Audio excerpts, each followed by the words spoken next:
The One Thing, la seule chose que tu dois faire pour avancer. Salut, c'est Can, gentleman motivateur. Aujourd'hui, j'avais prévu de faire un petit peu une review d'un livre, ce que je ferai plus tard, mais vu que c'est une méthode que j'utilise moi aussi, je préfère garder le même format que mes vidéos précédentes. Alors aujourd'hui, on va parler de The One Thing.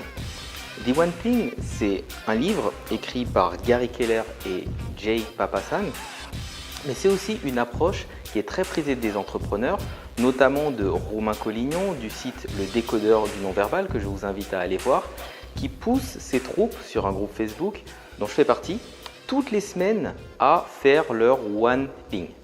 Alors le One Thing, qu'est-ce que c'est? Le One Thing, c'est la réalité la plus simple derrière les résultats les plus époustouflants. On a vu dans les vidéos précédentes pourquoi il ne fallait pas prendre de bonnes résolutions, comment fixer et atteindre ses objectifs, comment découper ses objectifs en tâches grâce à ma méthode, la méthode de la patate. Et aujourd'hui, on va voir comment choisir certaines tâches et pourquoi leur donner une priorité. Alors, toutes les tâches ne sont pas aussi importantes les unes que les autres. Selon une loi, la loi de Pareto, 80% des résultats sont produits par 20% de nos actions. Alors si on prend ce concept et qu'on le pousse encore plus loin et que dans ces 20%, on en garde encore 20% et encore 20% et encore 20%, on va finir avec une action. Et c'est ce qu'on appelle le One Thing. Le One Thing, c'est l'action la plus simple qui aura le plus de résultats sur ce que tu veux atteindre. Alors on se pose la question, quelle est la chose qui, si elle est effectuée, va tout rendre beaucoup plus simple, voire superflu?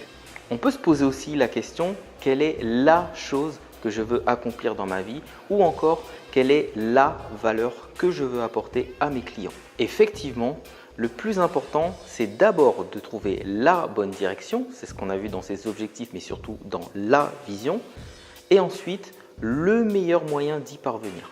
Alors oui, le multitâche tue la productivité.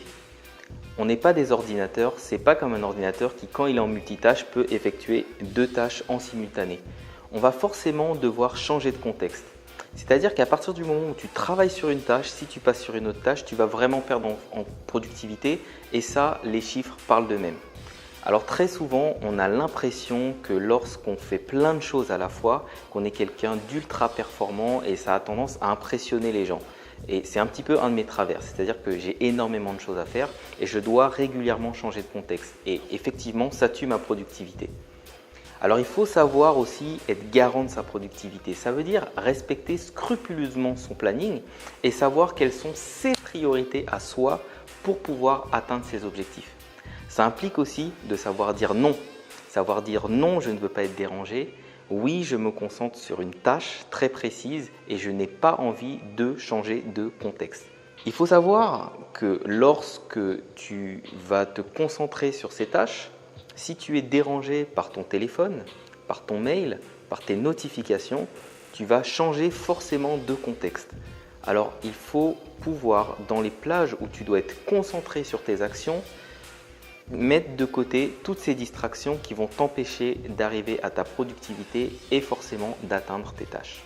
Alors la volonté et la motivation sont limitées. C'est un petit peu comme une réserve d'énergie, comme de l'essence, que tu ne peux pas gaspiller à tout va, donc il va falloir l'utiliser à bon escient.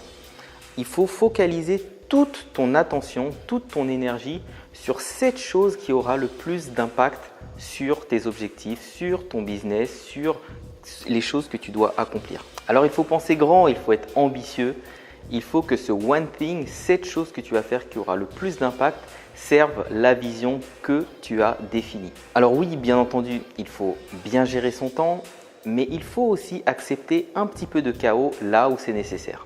Alors voilà, cette vidéo est finie, j'espère qu'elle t'a plu et qu'elle t'a apporté quelque chose d'important, autant que ça m'a apporté à moi. N'hésite pas à me dire en commentaire quel est ton One Thing de la semaine.